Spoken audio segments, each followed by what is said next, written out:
ಎಲ್ರಿಗೂ ನಮಸ್ಕಾರ. ನಾವೀಗ ಕಾಫಿ ತೋಟವನ್ನು ನೋಡ್ತಾ ಇದ್ದೇವೆ. ಕಾಫಿ ಕರ್ನಾಟಕದ ಪ್ರಸಿದ್ಧ ನೆಡುತೋಟ ಹಾಗೂ ಪಾನೀಯ ಬೆಳೆ. ಕರ್ನಾಟಕ ಭಾರತದಲ್ಲಿಯೇ ಕಾಫಿಯ ಉತ್ಪಾದನೆಯಲ್ಲಿ ಮೊದಲನೇ ಸ್ಥಾನದಲ್ಲಿದೆ. ಕರ್ನಾಟಕವು ಅರೇಬಿಕಾ ಕಾಫಿ ಮತ್ತು ರೊಬಸ್ಟಾ ಕಾಫಿ ಎಂಬ ಎರಡು ಪ್ರಭೇದದ ಕಾಫಿಯನ್ನು ಉತ್ಪಾದಿಸುತ್ತದೆ. ಕಾಫಿಯು ಉಷ್ಣವಲಯದ ಅಧಿಕ ಮಳೆ ಪಡೆಯುವ ಬೆಟ್ಟಗಳ ಇಳಿಜಾರುಗಳಲ್ಲಿ ಬೆಳೆಯುವ ಬೆಳೆ. ಜೇಡಿಮಣ್ಣು ಮಿಶ್ರಿತ ಈ ಬೆಳೆಗೆ ಸೂಕ್ತವಾಗಿರುವುದು.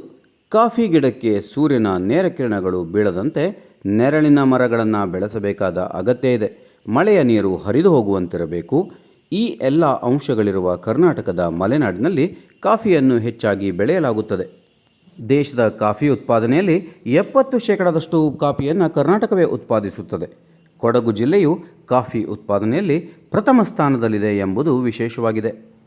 ಕಡಿಮೆ ಉಷ್ಣಾಂಶ, ಹೆಚ್ಚು ಮಳೆ ಮತ್ತು ಇಳಿಜಾರು ಪ್ರದೇಶಗಳಲ್ಲಿ ಬೆಳೆಯುವ ಕಾಫಿಯು ಶಿವಮೊಗ್ಗ, ಚಾಮರಾಜನಗರ ಮತ್ತು ದಕ್ಷಿಣ ಕನ್ನಡಗಳಲ್ಲಿ ಕೂಡ ಬೆಳೆಯುತ್ತದೆ. ನಾವೀಗ ನೋಡುತ್ತಿರುವುದು ಚಹಾ ತೋಟದ ದೃಶ್ಯಗಳನ್ನು. ಚಹಾ ಭಾರತದಲ್ಲಿ ಮಾತ್ರವಲ್ಲದೆ ಪ್ರಪಂಚದಲ್ಲಿಯೇ ಅತಿ ಮುಖ್ಯವಾದಂತಹ ಪಾನೀಯವಾಗಿದೆ. ಭಾರತವು ಚಹಾದ ಉತ್ಪಾದನೆಯಲ್ಲಿ ಪ್ರಪಂಚದಲ್ಲಿಯೇ ಮೊದಲ ಸ್ಥಾನವನ್ನು ಕೂಡ ಪಡೆದಿದೆ.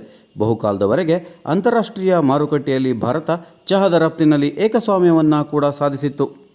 ಚಹಾವು ಉಷ್ಣವಲಯ ಮತ್ತು ಉಪ ಉಷ್ಣವಲಯಗಳಲ್ಲಿ ಬೆಳೆಯುವ ನಿತ್ಯ ಹರಿದ್ವರ್ಣದ ಬಹುವಾರ್ಷಿಕ ಬೆಳೆಯಾಗಿದ್ದು, ಸರಾಸರಿ ಉಷ್ಣಾಂಶ 21 ಡಿಗ್ರಿ ಸೆಲ್ಸಿಯಸ್ ಉಪಯುಕ್ತವಾಗಿದೆ.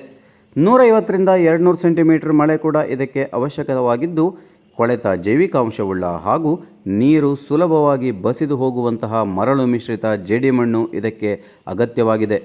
ಅಲ್ಲದೆ 1200ರಿಂದ 2400 ಮೀಟರ್ ಎತ್ತರವುಳ್ಳ ಪರ್ವತದ ಇಳಿಜಾರುಗಳಲ್ಲಿ ಚಹಾವನ್ನು ಬೆಳೆಯಲಾಗ್ತದೆ.